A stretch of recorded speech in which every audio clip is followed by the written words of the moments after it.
Sur la télé d'Eric avec Mélanie, nous voulions vous parler d'une nouvelle marque. Très souvent, vous citez celle-ci dans vos configurations. Eh bien, aujourd'hui, elle est au catalogue sur la boutique d'Eric.com et surtout, Mélanie, tu vas nous parler de cette nouvelle marque anglaise qu'est Audiolab. Audiolab, c'est une vraie référence britannique dans le monde de la hi-fi. C'est une marque qui a déjà connu beaucoup de générations et beaucoup de renouvellement, et elle est surtout reconnue pour son sens du détail et son naturel. Et pour cette présentation, une fois n'est pas coutume, on rentre par le haut de gamme, donc c'est-à-dire la série 9000, et on va pas vous présenter un produit, mais trois produits, c'est-à-dire l'amplificateur intégré, le 9000A, ensuite une première source. Si vous nous suivez, on ne va pas vous surprendre, c'est une source numérique, un lecteur réseau qui est le 9000N comme network.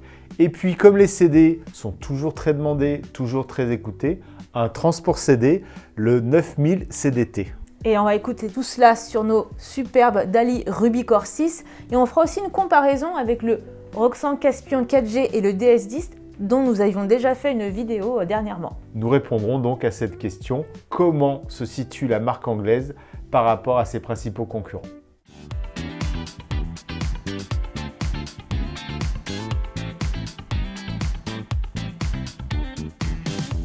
Cette vidéo vous est proposée par laboutiquederic.com, votre référence en solutions hi-fi et audio-vidéo connectées. Depuis plus de 15 ans, nos experts sélectionnent avec soin et testent de nombreux produits pour vous offrir la meilleure des expériences musicales. Et tout nouveau, scannez le QR code qui s'affiche sur votre écran, vous accédez à la totalité de notre catalogue et des remises exclusives. Vous êtes nombreux à nous faire confiance, plus de 6500 avis clients et une note moyenne de 4,8 sur 5. Vous souhaitez écouter ces produits? Eh bien, rendez-vous dans notre showroom à Écully, tout proche de Lyon. Et puis, bien entendu, que ce soit par téléphone ou par notre formulaire de contact, nous serons ravis de vous conseiller dans vos choix et de vous aider à utiliser vos produits.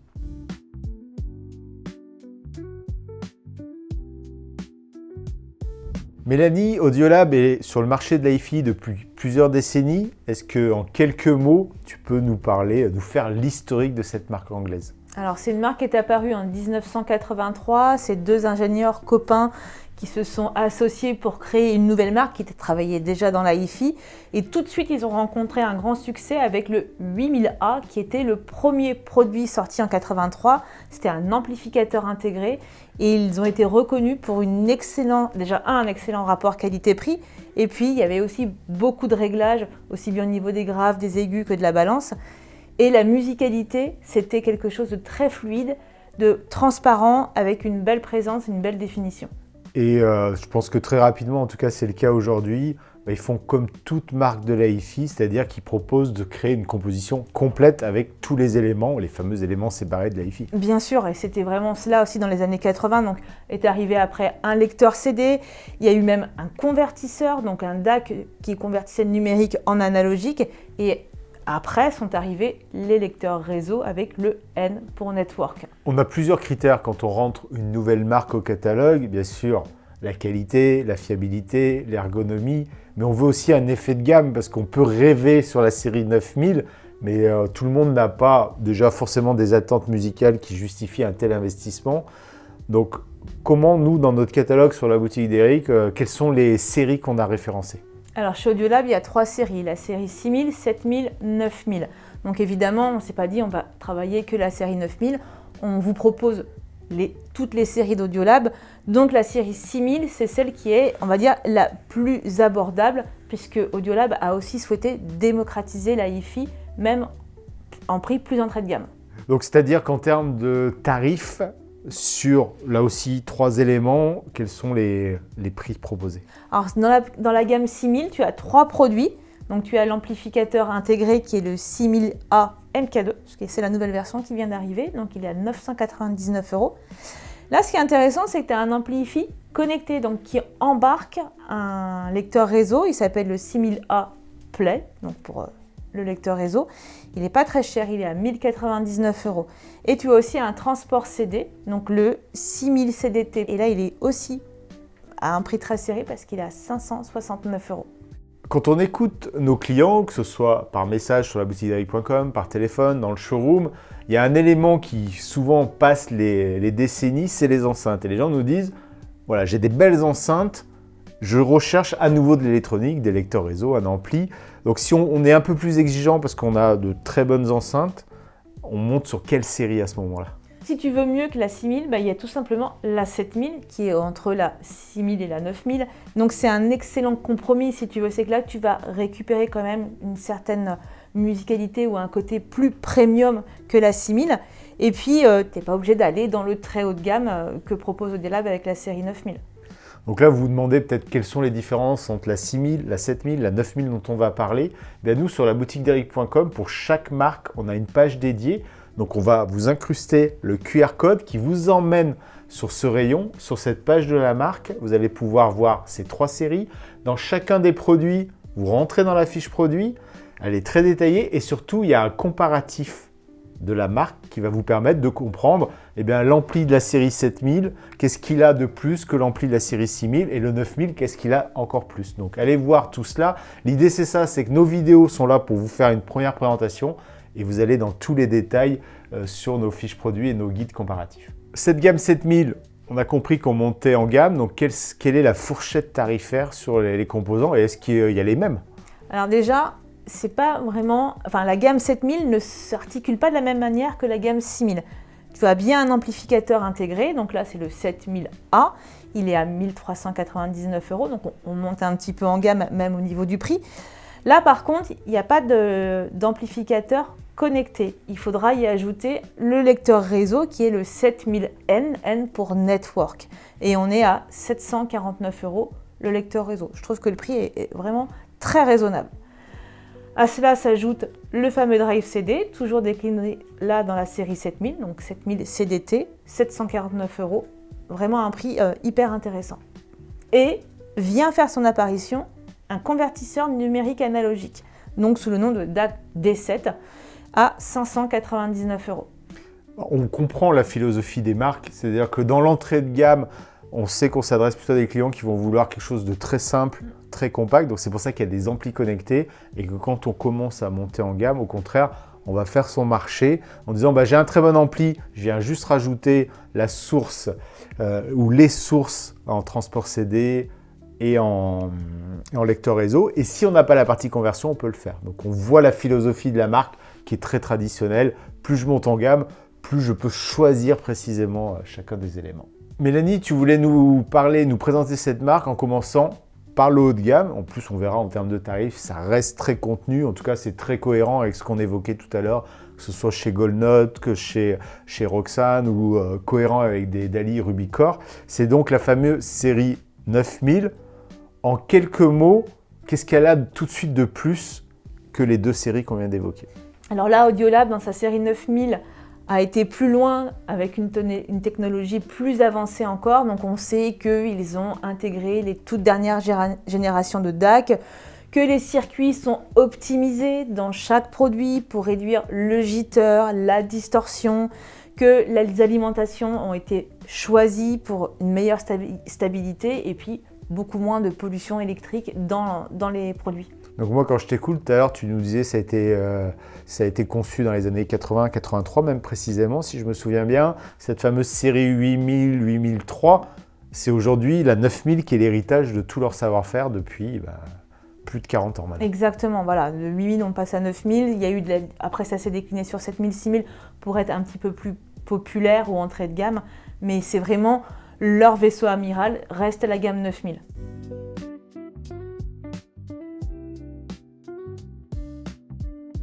Cette série 9000, elle se compose de quel élément alors? Alors là, on a un amplifié intégré qui est le 9000A qu'on a juste devant nous. Il est positionné à 2190 €. Tu le complètes avec le lecteur réseau connecté, le 9000N, qui est à 2799 €. Tu as toujours un transport CD, le 9000 CDT, 1190 €. Et là, pareil, on garde le DAC externe, qui s'appelle le DAC D9 tout simplement, et qui est à 1299 €. Quand je t'écoute sur les tarifs, moi ce qui m'interpelle, c'est finalement le budget, le tarif très contenu de leur amplificateur. C'est celui qu'on a avec nous. Est-ce qu'on se fait un petit tour du propriétaire pour voir ses caractéristiques principales et ses qualités? Déjà, il pèse lourd, hein. D'ailleurs, c'est toujours important de savoir ce qu'il y a à l'intérieur. Donc le châssis, il est vraiment impeccable. C'est vrai que moi je vois, il y a les panneaux latéraux. On sont est très ajustés, hein. à près, au moins 8-9 mm d'épaisseur. Oui, ça, tu sais que c'est important dans la rigidité et l'isolation des composants internes. Ce qu'on voit tout de suite, c'est aussi le format IFI. Donc là, on est sur un 44 cm de large. Il n'est pas très épais, il ne fait même pas 9 cm d'eau, il fait que 8,9. Donc ça, c'est très typique d'Audiolab de ne pas avoir des produits trop imposants en hauteur. C'est vrai que c'est souvent une demande dans la hi-fi moderne. Eh bien, on n'a pas les mêmes intérieurs qu'on avait dans les années 80 avec le fameux meuble hi-fi. Et on a souvent envie de pouvoir les loger facilement. Après, du coup, se pose une autre question. C'est est-ce qu'il va chauffer, pas chauffer? Ce sera sa classe. Avant de parler de la classe, en façade, il a un écran, ce qui n'est pas toujours le cas d'un ampli. Alors, c'est carrément pas souvent le cas d'un ampli. Et là, il faut le souligner parce qu'il y a un écran qui se trouve juste là. Je le vois au toucher. Il fait 4,3 pouces. Franchement, il est hyper lisible. Il est très réactif. Ça, on le reverra, on le repartagera après sur les autres produits. Et puis, tu peux aussi garder ton petit côté vintage parce qu'il propose des vumètres et je trouve que c'est plutôt pas mal. À propos de vintage, est-ce qu'il y a une télécommande? Je dis, souvent, c'est l'appareil dit vintage qui disparaît dans plein de marques. Qui dit, bah non, débrouillez-vous avec une appli. Est-ce que là, au moins, on a une télécommande? Alors oui, on a une télécommande. Elle est ultra complète. Et en plus, dans mes tests, j'ai remarqué que quand tu appuies sur le bouton Power de ta télécommande, tu allumes tous tes produits Audiolab. Donc là, en l'occurrence, les 3 produits qui étaient posés l'un sur l'autre se sont tous allumés en même temps. Et ça, je trouve ça pas mal. Et sans avoir à faire ce que proposent d'autres marques, qui disent si vous pouvez, mais il faut que l'ampli allume tout le monde et tu fais un câblage, tu sais, sur les entrées-sorties trigger. Là, c'est l'infrarouge qui pilote tout le monde. Ouais. En façade, des boutons pour sélectionner, piloter, gérer le volume sonore. Alors là, le choix a été très clair, c'est-à-dire que c'est une marque qui date des années 80, mais le coup des boutons en façade, c'était pas leur truc, donc ils les ont enlevés. Donc oui, j'ai eu cette réaction moi aussi en me disant, du coup, c'est un ampli qui n'a pas de réglage ou sur lequel je peux pas ajuster selon mes préférences. Alors pas du tout, bien au contraire. Il y a le gros bouton qui est juste là, qui permet en fait de pouvoir rentrer dans le menu. Et là, tu découvres une gestion de dynamique d'entrée. Donc, c'est important parce que selon les sources que tu positionnes, bien souvent on dit « Ah, la télé, c'est trop fort. Ah, le CD, c'est pas assez fort. » Donc là, tu as une gestion de moins 6 à plus 6 décibels. Donc, quelque part, tu as un pré-ampli sur chacune des entrées que l'on va voir à l'arrière. Ouais, et puis après, tu as d'autres filtres aussi qui rentrent en jeu. Tu peux ajuster ta luminosité, tu peux ajuster ton affichage. Enfin, voilà, c'est toute la modernité que l'on retrouve parfois et souvent sur des lecteurs réseau, plutôt avec des écrans. Ben là, Audiolab l'a intégré directement dans son ampli. C'est ce qu'on retrouve aussi dans les amplis dits home cinéma AVR, où tous les réglages se font, alors bien sûr ils sont affichés sur un téléviseur vidéoprojecteur, mais dans leur écran intégré. Donc c'est une philosophie qu'on a d'habitude plutôt dans le home cinéma que la hi-fi. Tout à l'heure tu parlais du poids, donc on va venir justement aux composants à l'intérieur. On parlait de l'épaisseur et nos clients nous disent oui, j'ai pas beaucoup d'épaisseur et ça va être dans une petite niche, donc il faudra pas trop qu'il chauffe, etc. Et donc vient déjà la classe d'amplification, qui peut être à la fois une contrainte et une recherche de qualité, puis la puissance qu'il va être capable de délivrer.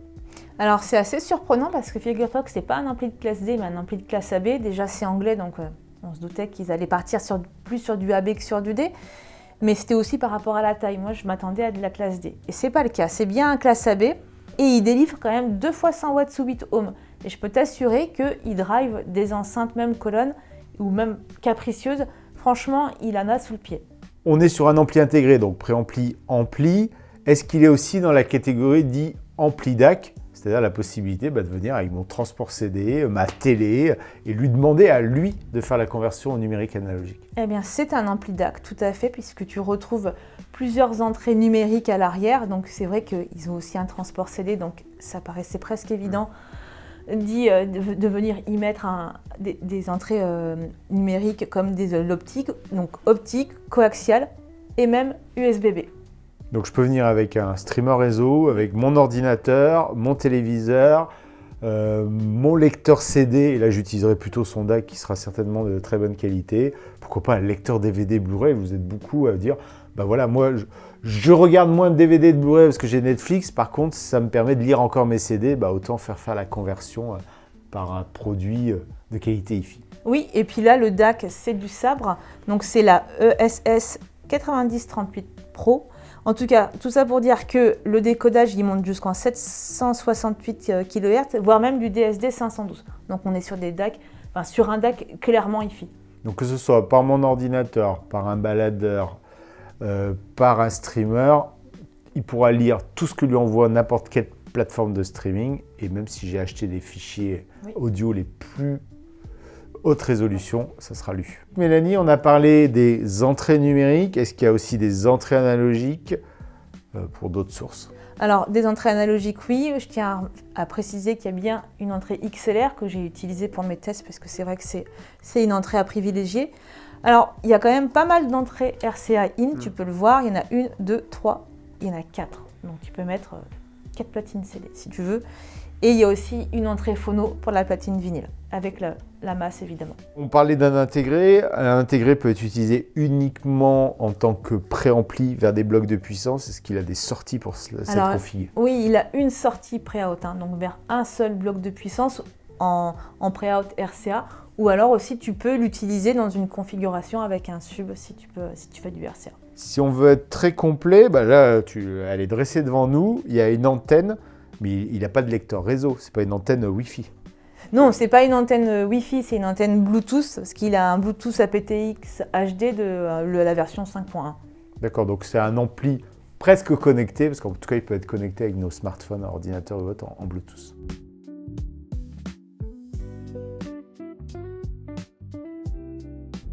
Quand on parlait précédemment de l'ampli, on a parlé uniquement d'une réception Bluetooth. Donc, si on veut se créer une config chez Audiolab, on va aller chercher dans la série 9000 le lecteur réseau, donc, qui est avec nous maintenant. Alors, le lecteur réseau, c'est le 9000N, donc pour Network. Donc oui, avec nous, et comme tu le remarques immédiatement, c'est exactement la même construction et design que le 9000A. Donc, tu as une cohérence visuelle absolument parfaite quand tu les poses l'un sur l'autre.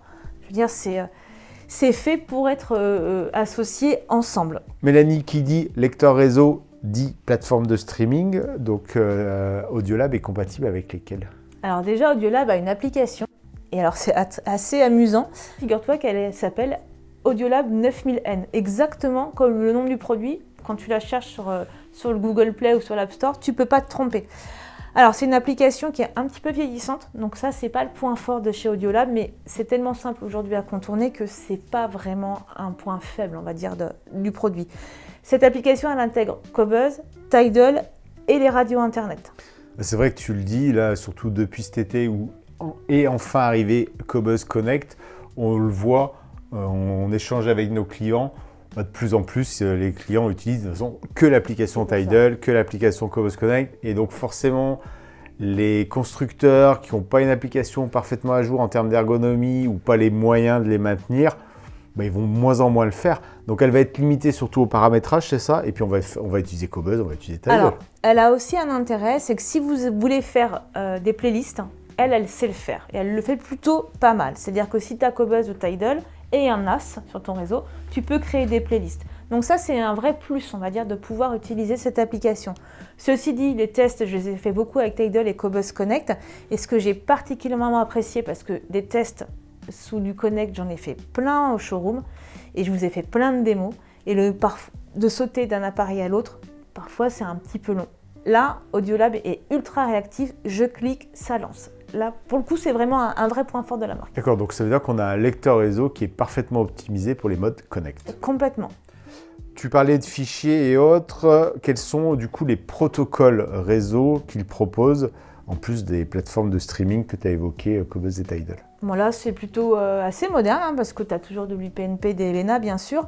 Tu as l'AirPlay 2 et c'est aussi compatible avec Roon, qui est, on va dire, l'excellence de l'application.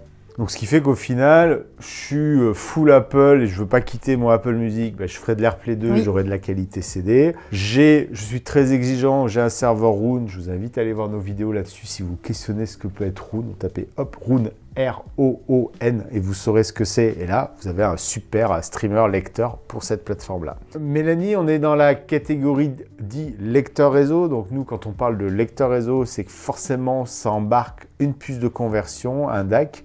Donc quelle est la puce, l'architecture qu'a choisi Audiolab? Bon, là, ils ont choisi exactement la même que celle qui est dans le 9000A. C'est une puce sabre, la ESS9038 Pro, c'est exactement la même. Donc dans mes tests, j'ai utilisé la sortie XLR en fait du lecteur réseau pour attaquer en XLR l'ampli. J'ai trouvé que c'était plus cohérent de faire comme cela plutôt que d'attaquer le DAC de l'ampli. Alors c'est vrai que là, c'est assez surprenant comme choix. Ils auraient pu avoir un ampli pur aussi. Peut-être, ils ont voulu, je pense que c'est surtout dans l'ampli, ajouter ce côté DAC. Le choix va se faire surtout par la connectique qu'on possède déjà. C'est-à-dire que si on a un très bon câble en XLR, on sera là-dessus en analogique. Si on a investi dans un très bon câble numérique, eh bien on le fera comme ça. Donc bien sûr, comme tu dis, il y a de l'XLR, ce qui est cohérent quand on a un ampli XLR. On a du RCA analogique. Quelles sont toutes les sorties? Si tu peux toutes les énumérer, comme ça on aura tout vu. Donc RCA et XLR dans les sorties analogiques, et dans les sorties numériques, tu retrouves du coax, de l'optique, et là clairement on comprend que c'est pour aller chercher le DAC du D9 de chez Audiolab pour faire un ensemble parfaitement cohérent. Et tu le remarques, ça c'est pas mal, il y a un port USB aussi bien en format B en format A. Donc le format B c'est pour l'ordinateur et le format A c'est pour la clé USB. C'est vrai que tu dis ce lecteur de la série 9000 il va bien avec l'ampli 9000, mais moi quand je vois toutes ces possibilités de connectique aussi bien numérique qu'analogique, je me dis voilà, on a un bon ampli Cambridge et on veut plutôt aller sur cette marque-là, ou on a un très vieux ampli dont la marque elle n'a pas décidé d'aller sur le côté numérique. Eh bien, c'est exactement ce type de produit qui peut être associé. Il y a un élément important qui compose ce lecteur réseau, c'est le préampli. Et là, il faut s'arrêter dessus parce que c'est un préampli de classe A pur. Donc c'est vraiment un vrai point fort chez Audiolab d'avoir choisi ce type de préampli pour équiper son lecteur réseau. C'est vrai que là, j'attendais un peu l'élément qui allait justifier le prix, parce qu'on est à 2 799 €. Ça commence à être un lecteur réseau d'un certain budget. Et effectivement, d'avoir une préamplification en classe A, ça justifie à mon sens le prix. Et ça justifie aussi la configuration que tu as choisie dans tes écoutes. Du coup, c'est super important, je le précise, ça peut paraître évident pour certains et ça ne l'est pas pour d'autres vu les questions qu'on a régulièrement. C'est que si on veut utiliser le préampli, il faut forcément sortir en analogique, d'où la configuration que tu as fait. Je sors en XLR de mon 9000N pour rentrer dans l'ampli 9000.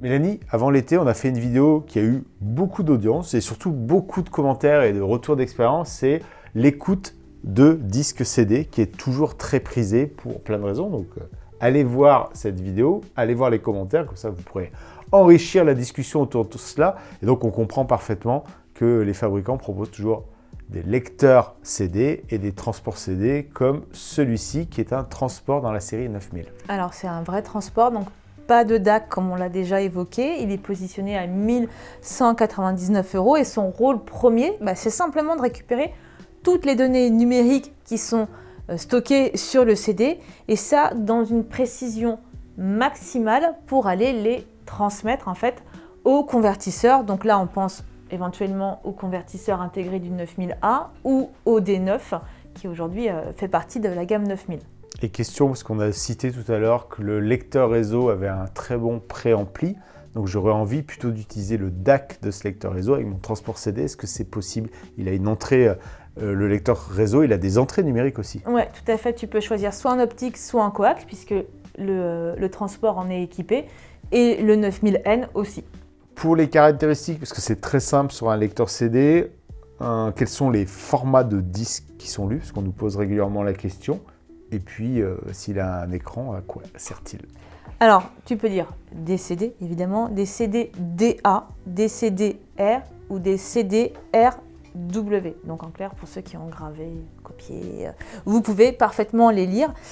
J'aimerais juste aussi m'arrêter sur le mécanisme on va dire, là où tu poses ton CD. C'est important parce que ça donne aussi la qualité globale de lecture de ton CD. Donc là, c'est un mécanisme de tiroir et je l'ai un peu... Voilà, j'ai mis un peu le doigt dessus. Franchement, il est hyper robuste, bien rigide. Donc tout de suite, on sent que le CD, il sera bien lu sans bouger pendant la lecture. Bien maintenu, c'est super important. L'écran façade, à quoi sert-il? Est-ce que j'ai ma jaquette par exemple? Alors, tu n'as pas de jaquette. Ça, c'est peut-être un peu surprenant. Tu as un CD qui tourne. Tu as la piste, le temps qui est affiché. Et ce qui est assez marrant, c'est que tu as un bouton sur le devant. Et ce bouton, il sert à changer de piste.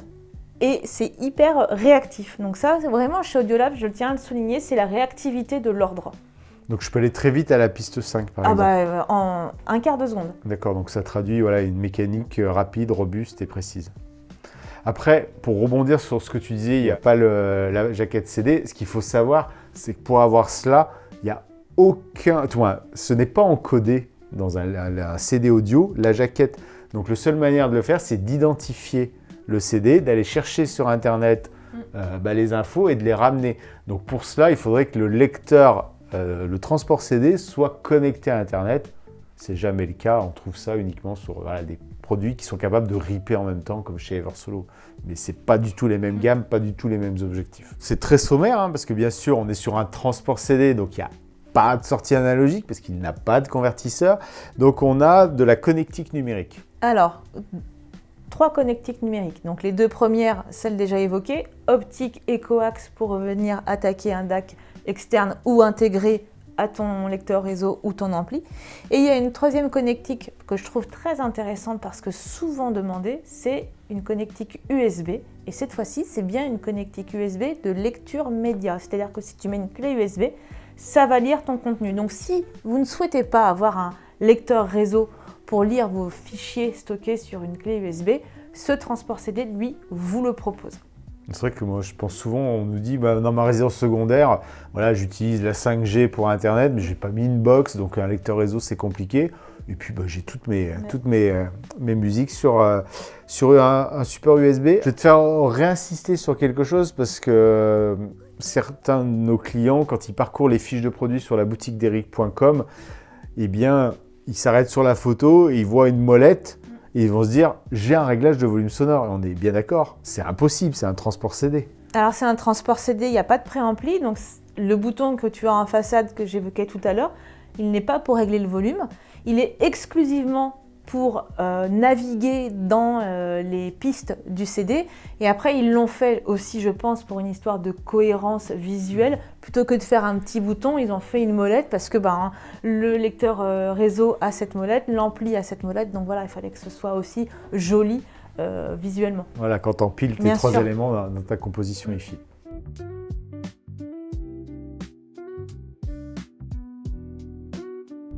Donc en intro, tu nous disais, je cherche une config pour des belles enceintes telles que les Dali Rubicore 6 par exemple. Quelle config tu as montée et quels ont été du coup tes rendus musicaux, tes écoutes? La config, c'est les 3 produits Audiolab qu'on évoque dans cette vidéo avec la paire de Dali Rubicore 6. Donc je ne connaissais pas cette marque, donc ce que je voulais c'était comprendre un peu et découvrir la signature musicale que propose Audiolab. Donc là c'est vraiment ce qui va primer, c'est le naturel, la fluidité et on va dire l'équilibre et la transparence. C'est la première chose que j'ai vraiment ressentie aussi bien dans le lecteur CD, dans le drive CD, que dans le lecteur réseau.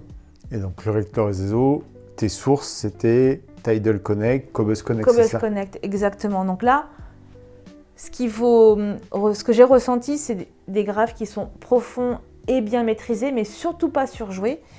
Les médiums sont très incarnés, naturels. Et les aigus, c'est précis, mais pas brillant. Ça monte pas trop haut dans les aigus non plus. Il y a vraiment une histoire d'équilibre et de transparence. Et au niveau de la scène stéréo, l'étagement des plans sonores, quels ont été tes ressentis? Et du coup, comme c'est naturel, il n'y a pas de, on va dire, un médium qui prend le dessus ou un graphe qui prend le dessus. Ça permet de parfaitement bien spatialiser la scène. Et j'ai trouvé ça plutôt dynamique et vivant. Donc on est sur, si on doit vraiment la caractériser en un mot, cette scène sonore, tes écoutes, c'est la transparence qui prime? Ouais, c'est la transparence, la réalité, un petit peu la vérité que propose l'artiste au moment de l'enregistrement de son morceau. Dans une des précédentes vidéos qu'on avait fait en présentant les enceintes Dali Rubicore 6, on était sur une autre config. Donc là aussi sur un ampli anglais qui était le Caspian 4G et avec les sources du côté cette fois-ci de l'italien Goldnote.